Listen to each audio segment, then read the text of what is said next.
अस्सलाम वालेकुम स्टूडेंट्स, मैं माजिद अली आपका कंप्यूटर टीचर, आपका वेब टीचर। आज वेब डिज़ाइनिंग के लेक्चर नंबर 96 के साथ आपकी खिदमत में हाजिर हूँ।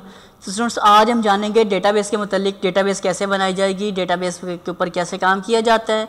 तो चलिए स्टार्ट करते हैं अपना काम।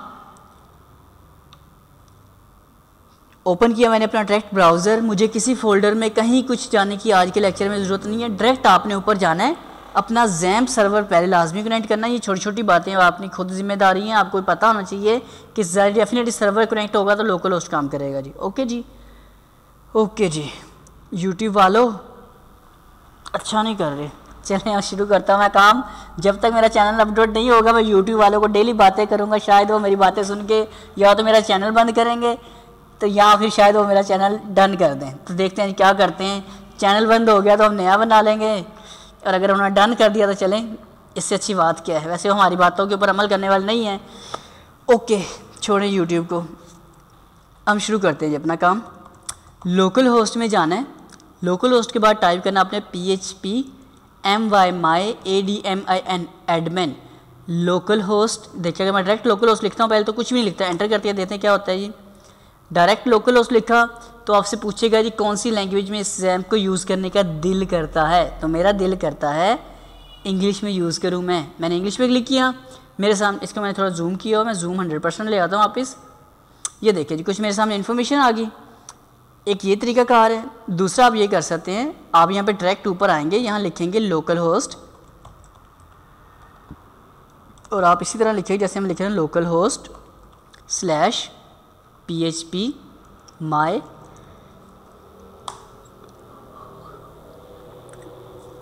लोकल होस्ट में ये PHP my एडमिन लिख के एंटर का बटन प्रेस किया। आपके सामने कुछ इस तरह की विंडो आएगी सामने। अब ये विंडो हमें क्या बता रही है, क्या क्या हमसे करवा रही है, तो वो मैं करना चाहूँगा आपके साथ कि हमें ये क्या कहती है, क्या करो। पहले कहती है ये न्यू, एक डेटाबेस बनाएं जो भी आपने बनानी है। मैं कहता हूँ ओके, न्यू पे क्लिक किया। यहाँ कहते हैं क्रिएट ए डेटाबेस। मैं कहता हूँ जिसका नाम है रिकॉर्ड, नहीं database, file record database my record, इसका नाम है लिखा जी माई रिकॉर्ड। स्पेस इसमें भी नहीं देनी, बातें याद रखनी है। क्रिएट के बटन पे क्लिक कर देते हैं जी। क्रिएट पे क्लिक हो गया। जैसे क्लिक किया यहाँ पर देखना है आपने आकर नाम लिखा था ये माई रिकॉर्ड। ये जो माई रिकॉर्ड के अंदर ये ओ के साथ स्पेस लग रही है, लेकिन ये स्पेस नहीं है, ठीक है। डिस्प्ले इस तरह से आ रहा है, ये लग रहा है जैसे स्पेस हो। माई रिकॉर्ड फिर आपने क्लिक कर देना है। यहाँ पूछा जाता है वो टेबल क्रिएट करे जिसके अंदर आपने सारा काम करना है। तो टेबल का मैं नाम लिख देता हूँ आकर डाटा। अब कुछ भी नाम लिखिएगा, मैं लिख रहा हूँ नाम इसका डाटा। नंबर ऑफ कहते हैं जी कॉलम्स चाहिए आपको कितने। मैं कहता हूँ जी मुझे कम अज़ कम स्टार्टिंग में कॉलम दे दें। चलिए मैं 5 ले आता हूँ, बाद में ऐड करने भी सिखाता हूँ ना आपको, ताकि आपका काम डन हो जाए। और भी डेटा लिखा, टेबल का नाम 5 लिखा, स्पेस इसमें भी नहीं देनी। गो पे आपने कर देना है क्लिक। गो किया। गो करने के बाद अब यहाँ आपने कहना है जी अपने पास ये आ रही है फील्ड नेम, सारा कुछ डिटेल से आपके सामने काम हो के आ रहा है। आप यहाँ करेंगे जी पहला नंबर है सीरियल नंबर, उसका नाम आ रहा है इंटीजर, और आपने इसे क्या कर देना जी आकर लेंथ टाइप इसकी कुछ नहीं करनी। आगे आ जाते हैं और मैं आगे जाके इसकी टाइप में थोड़ी सी चेंज नहीं किया। वो इसका नाम होता है ऑटो इंक्रीमेंट।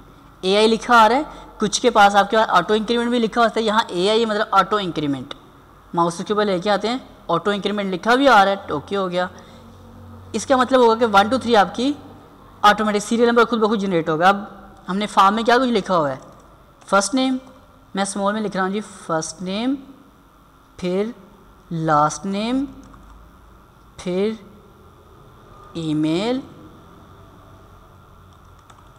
पासवर्ड। 4 चीज़ें मैंने ऐड की।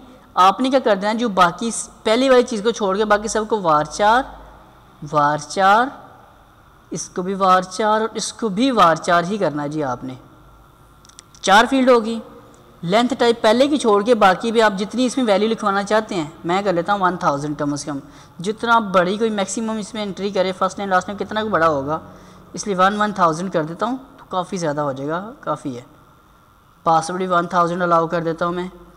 इतनी चीज़ें करने के बाद आपने इसे कर देना सेव के बटन पे क्लिक। मेरे पास 4 फील्ड इस वक्त बन के डन हो चुकी हैं। ये देखें जी, जब आप क्लिक करेंगे तो आपके सामने ये ब्राउज़ का बटन आएगा, इस पर क्लिक करेंगे तो हमारे पास ये हमारी इन्फॉर्मेशन उसने डन कर दी। इस तरफ डेटाबेस आ गई, यहाँ उसका टेबल आ गया, आप टेबल्स पे क्लिक करेंगे उसकी सारी फील्ड्स आ जाएंगी ब्राउज से, क्योंकि अगर इसमें एम्प्टी है, कोई रिकॉर्ड नहीं है, उसने मैं कुछ भी डिस्प्ले नहीं किया। मैं स्ट्रक्चर पे अगर क्लिक करता हूँ तो जितनी फील्ड थी वो देखिए, serial number, first name, last name, email, password, इन फील्ड में भी आप स्पेस नहीं देते होते, ये भी ज़हन में रखना है। अब मुझे क्या काम करना है जी, मेरे पास काफ़ी और भी फील्ड थी ना आकर, तो मैं क्या करना चाह रहा हूँ, अब यहाँ पे जितनी फील्ड है मैंने सारा का सारा यहाँ पे डिस्प्ले करवाना है अपने पास।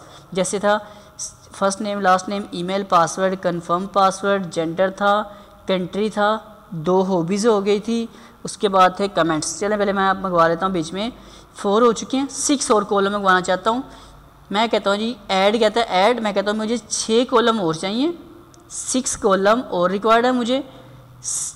कहते हैं जी क्या, कहाँ पे, at the end of table, आप अपनी मर्ज़ी में कहते हैं आफ्टर पासवर्ड के जी बाद में चाहिए, तो आप खुद से भी इसे डिफ़ाइन करवा सकते हैं। गो पे क्लिक करवाया मैंने। अब पासवर्ड के बाद था कंफर्म पासवर्ड, सी पासवर्ड कर लेता हूँ मैं। उसके बाद था, मैं वहाँ से फॉर्म ओपन कर लूँ ताकि जिस तरतीब से था ना, मैं चाहता हूँ कि वैसे ही हमें सारा कुछ मिल जाए, तो कोई में प्रॉब्लम ना बने। तो लोकल होस्ट में जाके कहीं ना कहीं तो मेरा पड़ा ही होगा ये वाला काम। इसमें देख लेते हैं, तरतीब तो सारी वैसी है ना जी। First name, last name, email, password, confirm password, gender, hobbies. Hobbies 2 हैं तो आपने 2 फील्ड यहाँ क्रिएट करनी है।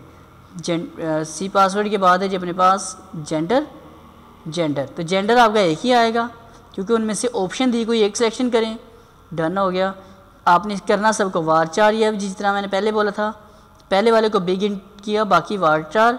जेंडर के बाद हमारे पास बारी आ जाती है जी इधर से हॉबीज़ और कंट्रीज़, HOBBY, हॉबी 1, क्योंकि 2 हॉबीज़ हैं तो इसको अलग अलग कॉल करना है, हॉबी 2, हॉबी 1, हॉबी 2।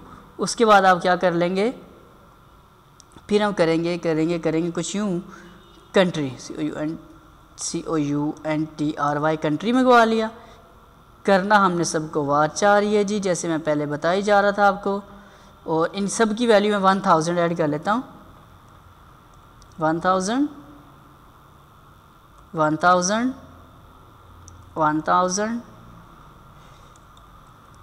माइनस कहाँ से आ गया, 1000।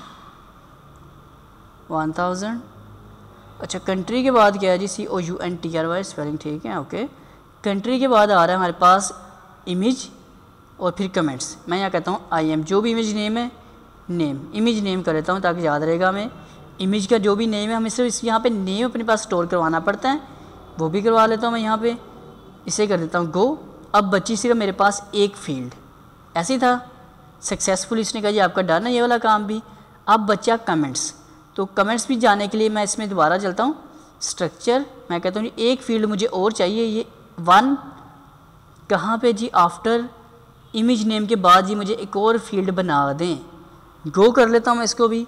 यहाँ कहते हैं क्या नाम, मैं कहते हैं इसका नाम होगा जी कमेंट्स। जितनी डेटाबेस में कमेंट्स आएंगे सब यहाँ आएंगे। वार 4 इसको भी किया, इसको मैं कमेंट्स कुछ ज़्यादा भी सेंड कर सकता, इसलिए मैं 10,000 इसको अलाउ कर देता हूँ, ये 10,000 करैक्टर इसमें आगे स्टोर हो सकें। सेव किया। लें जी, यहाँ तक अब आप बात समझ गए होंगे। जब इसमें रिकॉर्ड आएगा डेटाबेस में, ब्राउज़ करके उसको चेक किया जाता है। अगर उसमें जो पहले फील्ड्स आ चुकी हैं उसमें कुछ हमने काम डन करना है तो स्ट्रक्चर में जाके हम उसका काम डन कर सकते हैं। अगर आपको इसमें से एक्स्ट्रा गलती से कोई चीज़ बन जाए, आप ड्रॉप करके उसको ख़त्म भी कर सकते हैं। मुझे ख़त्म नहीं करवाना, मैं नहीं कर रहा, आपका अगर गलत बनेगा, क्योंकि आप लोग तो बच्चे हैं, आई मीन स्टूडेंट से, आपसे गलती होगी तो आप इसे ड्रॉप कर दीजिएगा।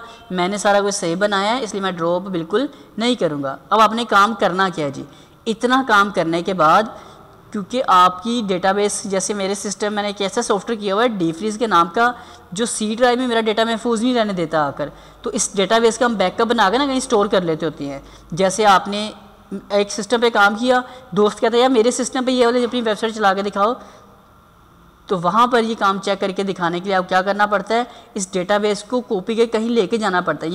यहाँ बनाया, इसको ऑनलाइन करना है, तो ऑनलाइन करने के लिए भी ये डेटाबेस को आपको सेव करवाना पड़ेगा। तो सेव कैसे करते हैं, आज के लेक्चर में डेटाबेस बन गई है, टेबल बन चुके हैं, फील्ड बन चुकी है, इसको सेव कैसे करना है। यहाँ लिखा आता है आपके पास एक्सपोर्ट का बटन है जी। एक्सपोर्ट पर आपने करना है एक क्लिक करने के बाद कहता है जी एक्सपोर्टिंग रो, अच्छा एक रो कर रहा है, सॉरी हम क्या करते हैं, हम पहले अपनी डेटाबेस के नाम पे क्लिक कर देते हैं। वो क्या कर रहा था, वो सिर्फ एक रो करने लगा था, मुझे तो सारा रिकॉर्ड चाहिए ना।